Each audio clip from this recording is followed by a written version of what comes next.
धन्यवाद शिल्पी वर्षा अति सुंदर भाव प्रकृत में आपण मान को जीवन में जदि दर्शन नाही से जीवन में किसी लाभ ना एमती पुनरपि जन्मम पुनरपि मरणम पुनरपि जननी जठरे शयनम सदा बेले आम 84 लक्ष जन्म घुरुवा सीना किंतु प्रकृत में मुक्ति कोठी अच्छी भगवान जनाम मुकति पसरा से किंपा कला पर द्वारा तेणु महाप्रभु जहांकर नाम को नहीं गले मुक्तिर पसरा से बेले दियंते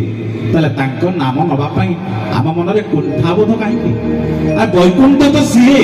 जो भी अकुंठ चितार हरिबोल हुड़हुड़ी करताली दिया जाए सी हो वैकुंठ जो भी अकुंठ चित्त मनरे कुंठा नई हम वैकुंठ से भगवान कहले ना अहम तिष्ठामि वैकुंठे जोगीना हृदय न च मदभगता तत्र गायन्ति तत्र तिष्ठामि नारद हे नारद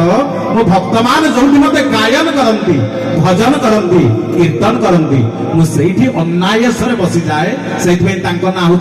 अकारण कारण किसी कारण नथिबो ताको केही डाकु नथिबे टिके भावरे हरिबोल हुड़हुड़ी देले से मन को आसी बसी पड़ती एमितिका ठाकुर सीए तेणु गोटे जोरदार हरिबोल हुड़हुड़ी दवा महाप्रभु के मंच को टिके आह्वान करवा बोले आनंद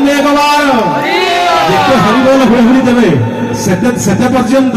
आपण मान रोग शोक भय आजिकल आपण देखु खाद्य अपेक्षा मेडिसिन टा बेसी व्यवहार होती खाद्य खाऊ नथिबे बेगे बेगे मेडिसिन कहीं ना आम ठीक ठीक चित्त को चरित्र रे ठीक चित्रण करूने कहीं आम जीवन जो परिचर्या को परिवर्तन कर देछे तेणु मर्यादा पुरुषोत्तम शिखा जीवन परिचर्या कौन आसतु गोटे भावर करताली दे आ गोटे भाव वाला भजन शुणवे शिल्पी वर्षा गोटे जोरदार करताली देवा जय जय जगन्नाथ जय श्री जगन्नाथ।